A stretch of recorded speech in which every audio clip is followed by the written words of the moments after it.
Hello everyone, and welcome to episode 66 of the Yarnivore podcast. I am Sadie, I am your host. Let's just do that. There we go, a little better. It's going to be a little down tempo this week. I'm not going to talk too much about why, except to say that after 16 years, Bebop passed away. Suddenly at home. The hubby was home, so that was good. But I am not going to talk about it because it will make me cry. So I'm a little less oomphy than usual. I hope you'll permit me.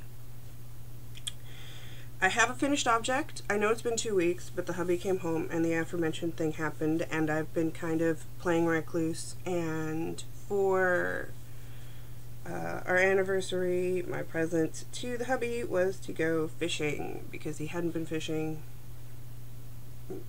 at least since we've been married, and he's always talked about it, so I took care of everything, and which was basically what was stopping him, is he did not want to deal with getting all of our ducks in order. And subsequently we went fishing for 3 days, intermittently, of course. Like, we'd go out, we'd come back, we'd go out, we'd come back, and so that was good. That was fun. I had never been fishing before. I caught a bad hair day is what I caught. No, I caught 2 bluegill, and he caught a trout. They were not big enough. We did not keep them. We catch and released. And so my one finished object that I have are these, which are the Elphaba Myths by Valerie Johnson. I looked it up on ye old iPad, and they are a free pattern on Ravelry. Perfect for self-striping yarn. It even says so. I used a screwed up skein of Knitter's Nightmare in the Sugar Skull colorway, and when I was done and I was recaking the ball, I figured out why. There was a giant splotch in one of the colors that I would have come to sooner than later, and so that's why I had kept it. It's like a big splotch. I would have had to cut out an entire color repeat, which would have been fine for me, but whatever. So they're done. I did these basically for the purpose of driving, so that, and I knit them a lot longer than I usually would for fingerless mitts, because as I've learned, as I drive a car, the wheel is cold. This may come as a surprise to you, but the wheel is cold. So I went up basically almost to the tip of my pinky finger so that I could grab the wheel without basically freezing my hand off. Not that it's that cold here, or it gets that cold here, but it's still frigid and unpleasant. So fingerless mitts are a good thing. And yeah, they're done. This is one of the longest whips I had, as I started it in Minnesota, and that's been a couple years now. I miss my Minnesotans. So that's done. I had an FO. I felt pretty pumped about that. That was pretty much an excuse for me to celebrate. Coffee. Second cup of the day. I'm still not fully awake. I don't know if I'll be fully awake today at all anyway, but there you have it. I was at, they had this like Comic-Con thing. They called it a Comic-Con. It wasn't a Comic-Con. It was basically a bunch of different shops set up in the mall, like in the middle of the mall, you know, where they set up tables and stuff. And there were like collector's things and things that had to do with geeky things. And I saw this. It's a Japanese knot bag, of course, and the lady's like, you can use it as a purse, or you could use it for lunches. I'm like, or I could use it for knitting. So I picked it up because it's R2-D2 and C-3PO in Sugar Skull form, and I mean, why not? It was very reasonably priced, and this is her card. She's changed her email, clearly. It was a really nice little shop there. I don't think she has an Etsy shop or anything. I suppose you could message her if you wanted to. She had like everything from towels that had like banding on them to these knot bags, and many of them were TARDIS themed, but I am not as Doctor Who crazy as a lot of people I know, so it was more like, okay, I'm good with just this. But I picked that up because, you know, retail therapy and all that. And as May has sprung in my bag from Awilda, which of course is Sugar Skulls, because apparently that is all I use, I started my May Desert Vista Dye Works sock. I am using the Cosmic Bowling colorway. Let's hold it the right way. On the Visa base. And of course I cast on May 1st. I think I just like cast on after midnight. But I didn't really knit much until like the next day, because that's what I do. And I finished the first sock. I have the Afterthought heel put in there. Well, I haven't knit it yet. I have the waste yarn in for it. I did make the ribbing longer than usual. I did 5 repeats, or 5 colors, 5 stripes, because I've noticed that I prefer, even though I hate knitting ribbing, I prefer it when I have a little more ribbing to go off of. And yesterday, or was it the day before? Whatever. I finished the ribbing on the second sock, and I'm started on just the stockinette. It's 64 stitches on a US 1 2.25 millimeter needle, and I'm just doing what I always do for my stripy socks with an Afterthought heel. I have not picked, oh good grief,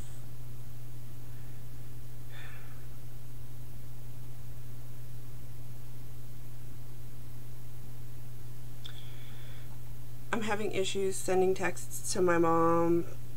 It's, seriously, this month can just,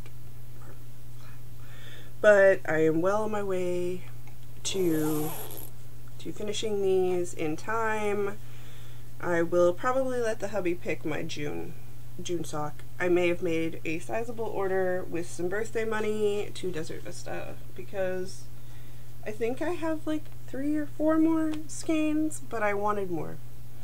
I like variety when it comes to picking for the month.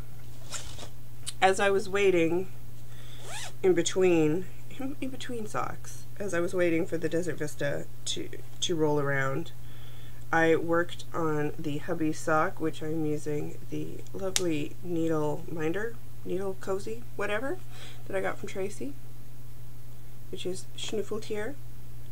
On Ravelry, she's the Passionate Spinner podcast, and she has a shop, and she does project bags, and she is amazing.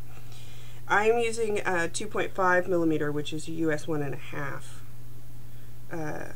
These are double points. They're the Caspians from Knit Picks, because I felt like it. I was thinking about doing 2 at a time, and I usually start on DPNs and then switch to the one, but I decided to do 1 at a time. I have tried this on his foot, and it does fit quite nicely, but now I have to do like 9 inches before the toe, so I got a while to go. However, it is very pretty. And this is an opal. It's a Schafspat. Hold on. Let me put these away so I don't rip things off. How did I get through university knitting on double points without a needle holder? I don't know. Tell you what, I lost a lot of stitches. That's what happened. I also did it a little longer than I usually do for him, because I know I have the yardage with the opal. And it's in my Pam bag, which just makes me happy because I love Pam and I miss Pam. Pam, move here, please. Please. No. Okay. Schafspat 7 Die Wacholderheide. Oh yes, did that hurt your ears, German viewers? Silberdistel. It's, the color is 8903, I believe. And this is one of the ones with the sheepies on the cover. I think that means it's local. Whatever. It's pretty and it works, and the hubby likes it, so that's how far I've gotten on that. I'm running out of places to put things. My little thingy here is way too full. In my gorgeous bat bag, which I took to a coffee meetup for some spouses, and one of the spouse friends of mine who's big into quilting is like, "Did you make that?" And I was like, "Heck no, I'm not that good." Is my Boxy by Hohi Locatelli. It will look like this someday when it grows up. When it grows up, that's what I say. I'm sure I will not look as waif-like and magical as she does, but hey, I can try. This is going to be hard to show you because A, it's kind of all over the place, and B, I'm doing the seamless version. There's a seamed version and a seamless version, and I was like, why would I add seams if I don't need to? So I just finished dividing for the neck. Here's the neck, and so this is the front and back, and I'm knitting the front and back, but as you can see, it's got like a little pooch here going on, because that's where the arm goes. So I knit the stockinette that never ended, and it ended, and now I'm at the top here where I'm shaping this part. I'm shaping that. So yeah, I'm hopeful. Like, I mean, maybe I could get this done next week.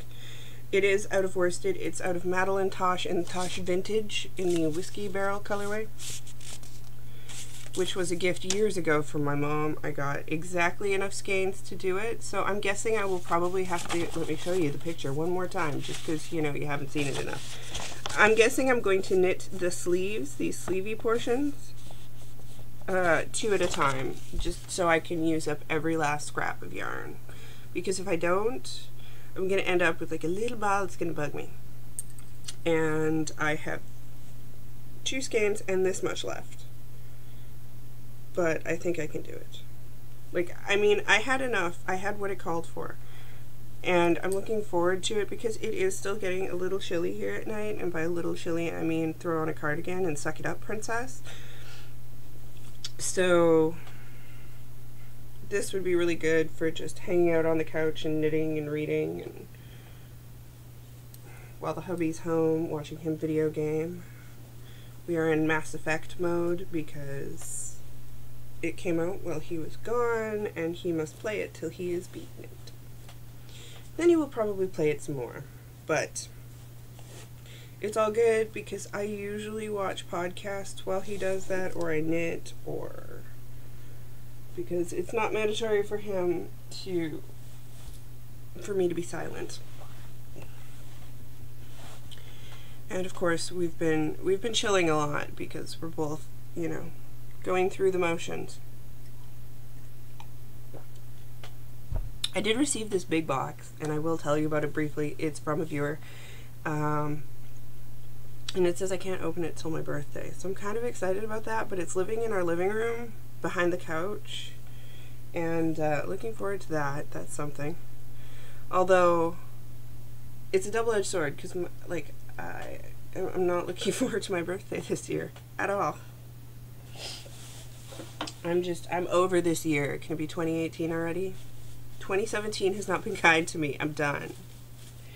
The last thing I have been working on is my diamond stitch blanket. Now, I did look it up so I could tell you it is free on Ravelry. It's called the Diamond Stitch Blanket by Happy in Red. The one that's shown here, as you can see, and it was this picture that sold me. That picture. I was like, I need that in my life now. That is the entire reason I started this blanket. Basically, I wanted to do something similar, but with rainbow and black. So the last time you saw it, it was somewhere in here. But it is growing. It is growing. I did go down a size. You can probably tell a little bit between here and here. I was using a J. I went down to, I was using a 6, and I went down to a 5.5, maybe. I can tell you because it's the one that's missing from here. Hold on. And yes, I can actually see through that. I went down from a J or a 6 to a 5.5, which is an I, which is 9. I just want it to be big and comfy. If you can't tell, it's comfy. And it's big because this is at halfway and it's almost my wingspan. And I'm 5'6". So, there you go. I can't get it in frame, can I? Here we go. So, yeah. It's good for one person. If I make it long enough, it would be good for 2 people, which is what I might try to do. But I'll probably I will work on this intermittently at night when I'm not feeling like knitting, or if I've knit to the point that I'm getting knitter's claw, I will switch to this. It's just been giving me a bad hair day, is what it's doing. But it's pretty, I like it. It's all good. And like I said, that'll probably take forever. I'm fine with that. I'm fine with it taking forever. I'm fine with only working on it intermittently and getting like 6 or 7 stripes a week. Or maybe even none sometimes. It's just a matter of something that I'm enjoying working on. So, I mean, other people are doing the scrappy crochet stuff that I really like with sock scraps and stuff. But I'm just not feeling like I need another sock scrap blanket because I still have the miter square blanket. I just haven't looked at it in months. But I keep putting my little pieces in there to make it. So I know it's there. I know I can work on it. It's just I'm not feeling that vibe. I am feeling a vibe of finishing. So I do believe I'll keep working. I'll pull out again and work on my West Knits mystery shawl, which is now the Building Blocks mystery shawl from 2 years ago. I was working on that quite a bit, and then my ability to follow a pattern went kaplunk. So, but the Desert Vista Dye Works has to get done. However, I did knock off a very old WIP, a Wilda. If you're counting, that's another one down. I think I'm down to like 5 or 6. I'm not 100% sure. I would have to look at everything, but I'm getting there. I'm getting there. The only downside is I only have one thing on the needles that is not in fingering weight. 2 things, if you count my crochet project. On the needles that are not in fingering weight. I have a thing for fingering weight, mostly because apparently I like, maybe I'm a process and not a product knitter. Maybe that's the thing. Because I'm not, it doesn't really matter when I finish something. I'm not like, ooh, I finished something, I can wear it and it's all wonderful and everything. It's more like, excuse me, little Yanni. It's more like I need to be constantly doing something, so I need that fidget to go on, and I need that knitting to keep me sane. So it's not necessarily important for me to have finished things, which is bad for a podcast, I am aware. However, I will work at that, and I will get better at that. I am getting better. Like, I mean, I'm knitting sweaters out of, you know, worsted that are getting done. I suppose that's a conversation we could have. In the meantime, I have no miscellany to talk about. I've informed you of what's going on in our lives, and I will hopefully be back next week. I'm going to try. Seems like I'm doing good at every 2 weeks right now, but I'm going to try to get back to my weekly schedule now that life is kind of evening out for 2 seconds. It's going to go in the shitter again shortly, but one day at a time, right?